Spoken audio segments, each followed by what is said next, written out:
বড় মায়ের মন্দিরে আমরা দাঁড়িয়ে আছি। এই যে ভদ্রলোক, এই কোথায় গেল? আমরা শালিনী চক্রবর্তী বলছি, মলির চক্রবর্তী। এই বড়মান মন্দিরে দাঁড়িয়ে এখানে বলা হয়েছে সেলিব্রিটির জন্য বড়মান মন্দিরে ভিডিও ক্যামেরা অ্যাভেলেবেল, কিন্তু সাধারণ মানুষের জন্য বড়মান মন্দিরে ভিডিও অ্যাভেলেবেল নয়। এই কথাটা কিন্তু মনে রাখবেন। উনি বলছেন সেলিব্রিটিদের কথা আলাদা, আপনারা তো সেলিব্রিটি নন, তাহলে ভগবান কি সবার জন্য এক নয়? মা কি সবার জন্য? এক্স্যাক্টলি, বড় মার কাছে পূজা দিতে এসেছে। একদম চুপ, তিনি যেটা করছে ঠিক করছে, একদম দেব লক্ষ্মী রে। এরা কি সেলিব্রিটি?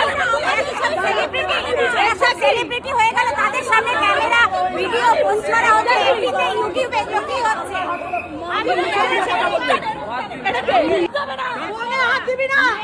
এই কি করছো ভাই? আপনি জানেন আমি বেহালা থেকে আসছি, বেহালা চৌরাস্তা থেকে আসছি। এরকম বড় মায়ের এখানে এরকম একটা নাটক দেখলাম, একটা বড় অভিজ্ঞতা নিয়ে যাচ্ছি। তোমরা সেলিব্রিটি তো নাও, দেবরা সেলিব্রিটি, দেব লক্ষ্মী শুভশ্রী ওরা সেলিব্রিটি, তোমরা ভিডিও করতে পারবে না, ওদের কথা আলাদা। আমাদের জন্য নয়। তাহলে লেখা আছে কেন ধর্ম হোক যার যার, বড় সবার কেন লেখা? আমরা কিচ্ছু বলতাম না, উনি বললো দেবের ব্যাপার আলাদা। মন্দিরে পুরোহিত আর ছেলেটি কেন বলবে? ওদের জন্য সব করে, আমরা তো সাধারণ মানুষ। মা তাহলে সবার জন্য লেখাটা বন্ধ করুন, বলুন শুধু সেলিব্রিটিদের জন্য। আরে এই ভিডিওটা আমি আপলোড করব, এই ভিডিওটা আপলোড করা উচিত। বড়মার মন্দিরে আজকে এই যে ব্যবহার, এই যে কথাটা, এই ভিডিওটা আপলোড হোক, এই ভিডিওটা মানুষ জানুক।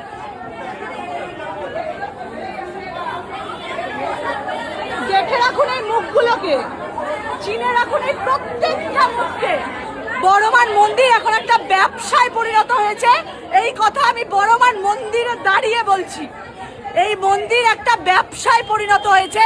ধর্ম হোক যার যার, বড়মা সবার, এটা একটা বেকার স্লোগান।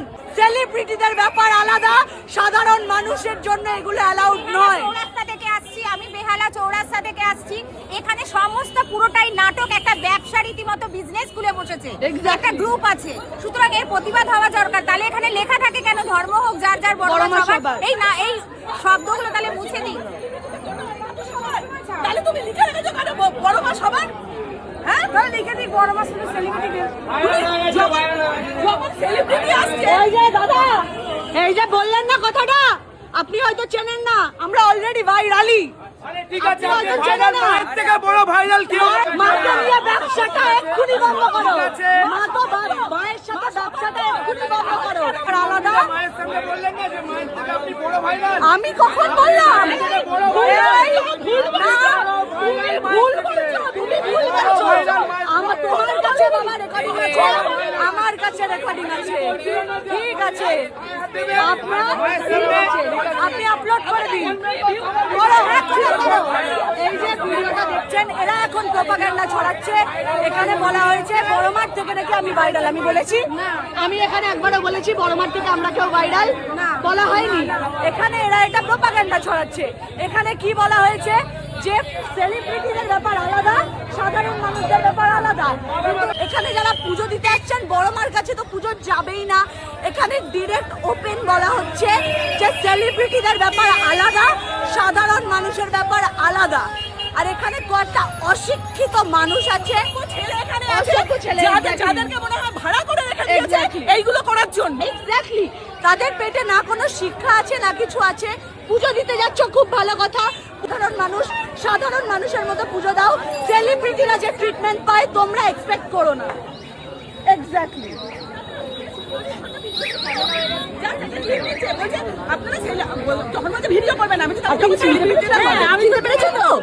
বলা হয়েছে যে আপনারা পুজো দিচ্ছেন, সাধারণ মানুষের মতো দেবেন। সেলিব্রিটিরা যেভাবে পুজো দেয়, যেভাবে ফটো তোলে, সেভাবে এক্সপেক্ট করবেন না। আপনারা সাধারণ মানুষ, সাধারণ মানুষের মতো থাকবেন। কেন সবাই মানুষ? আপনি ভিডিও দেখেন সেগুলো আলাদা কথা, আলাদা কথা। আর এখন বাইরে কতগুলো ছেলে দাঁড়িয়ে বলছে আমরা নাকি ভেতরে এটা বলার চেষ্টা করেছি বড় মার থেকেও বেশি আমরা বড়। এটা কখনো হয়? এই ছোট লোক ছেলেগুলো